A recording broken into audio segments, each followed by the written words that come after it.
So, sitting here with Ann Ordway, and Dr. Ordway has done a wonderful presentation this year at the IAMFC conference in New Orleans, and she did a presentation about working with military spouses. We just did a part one a moment ago, we recorded, and so we're doing a part two now for all of you regarding practical applications and what counselors need to know as we work with spouses of military. And so, Dr. Ordway, I'll turn things over to you about sharing your wisdom with us. Well, thank you. I think that when counselors are working with military spouses, one of the first things that we need to remember is that it is trauma and crisis based. And so very similar to when you're doing crisis and trauma work, you need to start from almost a Maslow perspective and really identify what does that spouse need. Yes. Because sometimes it's not about the deeper, bigger issue. Sometimes in the moment, with an active deployment, for example, it might be, how does this spouse get Johnny to baseball and Mary to ballet at the same time, because he or she doesn't have the resources to be able to do that multitasking. So one of the things that, I'm not digressing, or well, I guess I am just a moment, but one of my buttons, which I will just own very quickly, is that I think that we're misusing trauma in terms of definition as a profession, that we throw that word around Absolutely. way too often, and I'm being glib about what I'm about to say, but Johnny not getting ice cream after school is not a trauma. We're talking about true trauma, where they've experienced things that are life-threatening, where they have experienced, and in many cases, you were saying yesterday, sexual trauma as well. Absolutely, especially for the female. These are very true. These are evidence-based trauma interventions. Yeah, absolutely. And what's happening is it's not getting Johnny to baseball and getting Mary to ballet at the same time that is the trauma, or that is even really trauma-inducing. Mm-hmm. What it is that this is a spouse who sometimes is worried about my spouse who's deployed, and Absolutely. whether I'm going to get a telegram or a call or a visit that tells me that my spouse is missing or is dead or has been severely injured, or any number of other things. Which fits every criteria for vicarious trauma. Sure it because does. It's life-threatening. And it's anxiety-provoking Absolutely. at its very least. Absolutely. And so then, when you're in that state of constant worry, mm-hmm. and the unknown, because you're not over there, you don't know what's happening, you're not always connected, but sometimes because of the access by technology now, like Skype and Adobe, you can hear the firefight in the background, or you get more. So you're there. You're almost there. And we see it all on the news. And even you think about the images from Black Hawk Down or Benghazi. Yeah. And so we have a much closer connection to what's happening over there. Mm-hmm. And then I think our minds kind of take over. Mm-hmm. Which they would. Of course. You're caring, you're empathic, you love this person. Right, you don't want to lose them. Absolutely. And so with that, your brain is constantly at a primitive level. Absolutely. And you're not necessarily operating from the higher level functions. You're not. Times. And so sometimes those simple little things like logistics for children seem overwhelming, even though in the ordinary course of life and events they wouldn't be. And so that's where I'm talking about, not that event is traumatic, but like with work that's crisis and trauma oriented, sometimes the first thing you need to do with somebody that's a survivor of a hurricane is get them a bottle of water and a blanket and make sure they have that core need met. It's the same thing with a military spouse. I think sometimes you need to look at what are the little things that we can easily resolve that would be the first step. Right. So they come into your office. You immediately try to, and I'm just guessing this, but you immediately try to assess their level of functioning. Exactly. Then you take that from I'm assuming, a positive standpoint. Right. Where then you try to do the little thing, help them feel success in some small things in the beginning. Absolutely, and help them be aware of resources in their community and on and off base that will. Small things aren't small things. They're not. when you're in the, Monumental. and it's really, I'm going to connect it to a degree to resiliency, because if you think about it, even when you deal with something as simple and ordinary as the death of a parent, which is a life event, it's something most of us will go through at some point in our lives. Some people process grief and get through that and move on with their lives, even though it's a very devastating event to lose someone you love. Others completely fall apart and stop functioning because they don't have the resiliency or the coping mechanisms along the way to build them to a place where they can navigate through a normal life event. Absolutely.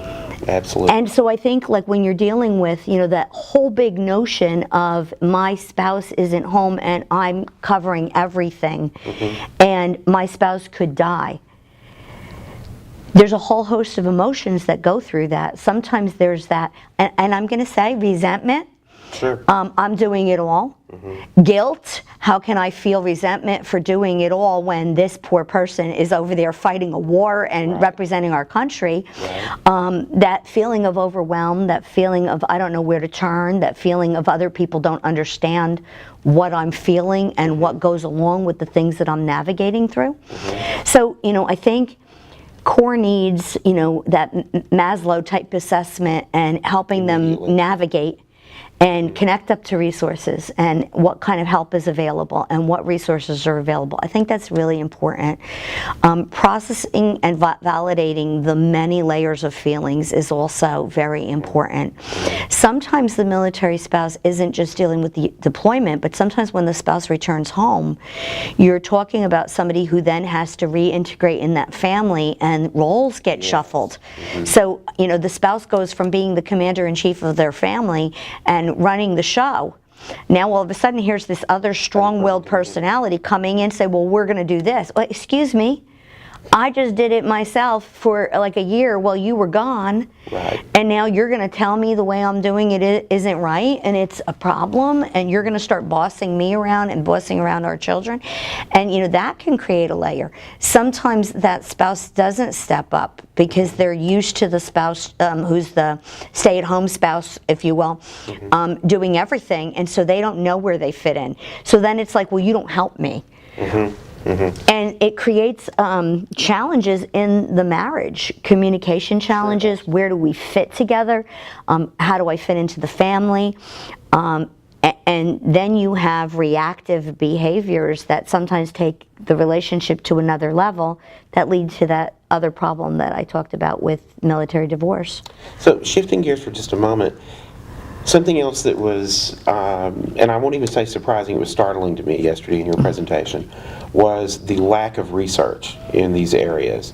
And I will say that Dr. Ordway had 3 references that she showed us, 2 of which she wrote, or had a big co-authored. And so if we were to, we'll just fantasize for just a moment, if we were to give you a big grant, we were going to give you $500,000. That's not a big grant. It's a pretty big grant. Then what would you do with that $500,000 as a research? What would you do advocacy-wise? And where would you focus research efforts? I would focus in 2 areas. I would, and they're both connected to the role of spouses. One would be about educating spouses and increasing preparedness and developing a design for group work that would prepare spouses better for all of the things that are going to go into being married to the military. And that's one thing I would do. But I would also look at the role that spouses play in the support of the military member and how they fit back into society and how they experience the reintegration. And that would also take me in the direction of looking at the spouses that are positive and what allows for healthy military marriage and family experience versus the examples that I gave you of the divorces that result in accusations and labels that may or may not be accurate, and that I think sometimes are being used as tools of manipulation to gain custody. Yes. And as a divorce lawyer, I saw a lot of that in civilian life. And I was a big domestic violence advocate for many years. I developed programs in New Jersey to have lawyers provide free legal representation for women who were victims of violence. And I worked for the Center for Nonviolence, where I worked with men who were mandated for anger management. So I get both sides of that coin. And I think that, you know, actually women who falsely accuse someone of an act of domestic violence are almost as bad as the perpetrators of domestic violence, because those women who are falsely accusing someone, who are knowingly and willfully saying somebody is violent when they're not, what they're doing is they're hurting the credibility and the viability of the claims of the people who are real victims.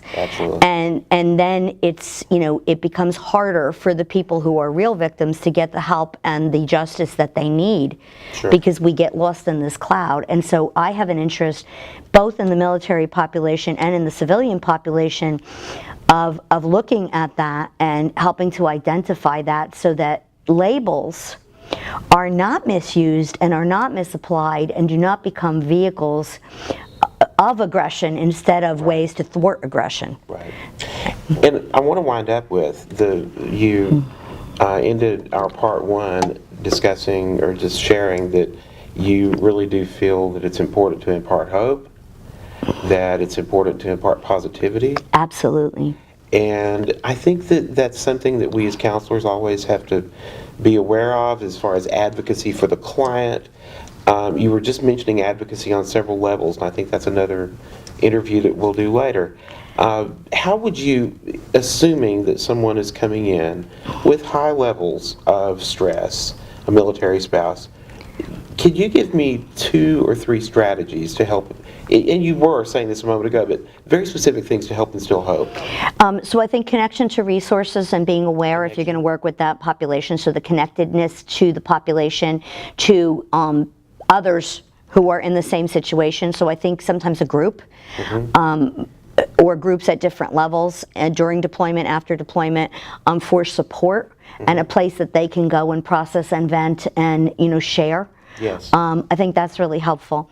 I think divide and conquer is a really important tool, because I think when we help someone separate out the sources of their anxiety, almost like balls in the air. I think of the old Ed Sullivan show, you know, where people were, you know, spinning the plates up in the air, and the guy had to keep going from stick to stick to stick to make sure the plates didn't crash. I think that's what they're feeling. That's what they're feeling. And so I think that you almost have to freeze frame, and you pull down one plate, and okay, let's look at this, let's deal with this, let's look at solutions, and almost solution focused. And then you put that plate aside, and then you take the next plate down, and you focus on that. Because when we compartmentalize and we take things in segments, they're not as overwhelming. Right, they're not as scary. And sometimes I think just having someone that, as a counselor, is versed in military culture, who understands what the service member is going through, but also what the spouse is going through and the impact on the spouse and the family, so that we can help the spouse. So we're supporting those who support, right? And we're validating, and we're listening, and we're educating in the same vein, so that experiences are not misinterpreted. Right. And so they don't become more overwhelming, and we're not promoting that person kind of stuffing and absorbing in the context of compassion fatigue and vicarious trauma. Absolutely. And so I appreciate that you took time with us to help us learn more about the culture, and for us to learn more about this. And I think that that is a wonderful gift that you have for the counseling profession, that you have lived it as well as have the professional experience in this area. So we really do thank you, and we look forward to your future research. Well, thank you. And PhD students, there's some areas for good research here? Absolutely. And if anybody's interested, you know, I certainly have no problem having students that want to work on things that are connected to the work I'm doing, reaching out to me, because I'm always happy to mentor and promote growth in students, because I think that's what we do as counselor educators. It's not about me, it's about the next generation, and so I'm happy to Would you mind do that. sharing your email address? I'm happy to. I am at ann.ordway@phoenix.edu, and I'm at the University of Phoenix for their on-the-ground face-to-face program. But I'm happy to connect. ANN? Capital ANN dot capital ORDWAY @phoenix.edu. Thank you very much, Dr. Ordway. Well, thank you. Thank you.